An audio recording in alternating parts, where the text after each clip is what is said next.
দর্শক, এবার জানবো এক নজরে দৈনিক পত্রিকার শিরোনামগুলো। শুরুতে আমার হাতে আছে প্রথম আলো। প্রথম আলোর শিরোনাম হয়েছে নিউ ইয়র্কে বাংলাদেশি খুন, ন্যায় বিচার নিয়ে সংশয়ে পরিবার। তার সাথে আছে চীনা মুদ্রায় ঋণ দিতে চায় চীন, আগ্রহী বাংলাদেশও। এবং আরও আছে সমাবেশে ওবায়দুল কাদের বলেছেন বিএনপি ভারতের সঙ্গে শত্রুতা করে অবিশ্বাসের জন্ম দিয়েছিল। এবং সমাবেশে মির্জা ফখরুল ইসলাম আলমগীর বলেছেন গতকাল আওয়ামী লীগ নয়, এক অদৃশ্য শক্তি দেশ চালাচ্ছে। এরপর আমার হাতে আছে দৈনিক যুগান্তর। দৈনিক যুগান্তরে শিরোনাম হয়েছে প্রকৌশলীদের প্রধানমন্ত্রী গতকাল বলেছেন পরিবেশ বান্ধব উন্নয়ন পরিকল্পনা গ্রহণ করুন। তার পাশে আছে এমারেল্ড অয়েলে মিনরির কারসাজি, শেয়ার বাজারে কোম্পানি দখল, পর্ষদ ভেঙে। এবং তার পাশে আছে জুনের মধ্যে 8% নামিয়ে আনা নিয়ে সংশয়, কাগজেই মূল্যস্ফীতির নিয়ন্ত্রণ। এর পাশে আছে 1 ঘন্টার বৃষ্টিতে ডুবল ঢাকার সড়ক। এরপরে আমার হাতে আছে দৈনিক ইত্তেফাক। দৈনিক ইত্তেফাকে শিরোনাম হয়েছে সড়ক দুর্ঘটনায় 9 জনের প্রাণহানি, নরসিংদীতে সঙ্গীত শিল্পীর মৃত্যু।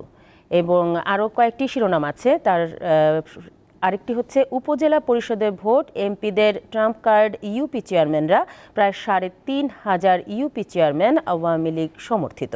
তার পাশে আছে টাকা দিয়ে কেনা সনদের তালিকা ডিবির হাতে, কারিগরি শিক্ষা বোর্ডের জালিয়াতি। এর পাশে আছে প্রধানমন্ত্রী শেখ হাসিনা গতকাল ইঞ্জিনিয়ার্স ইনস্টিটিউশন প্রাঙ্গণে আইইবির কনভেনশন উদ্বোধন অনুষ্ঠানে আইইবির 61তম কনভেনশন উন্নয়ন দ্রুত করতে পরিবেশ বান্ধব পরিকল্পনা নিতে হবে বলেছেন প্রধানমন্ত্রী।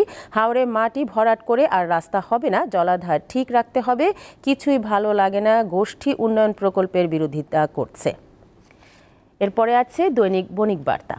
বণিক বার্তায় একটি ভিন্ন বিষয় তারা শিরোনামে এনেছে, সেটি হচ্ছে রেমিটেন্সের বাজার হারিয়েছে রাষ্ট্রায়ত্ত প্রধান 4 ব্যাংক, বাজার অংশীদারিত্ব 30 থেকে 10% নেমেছে। তার পাশে আছে এসএসসি পরীক্ষার ফল প্রকাশ আজ।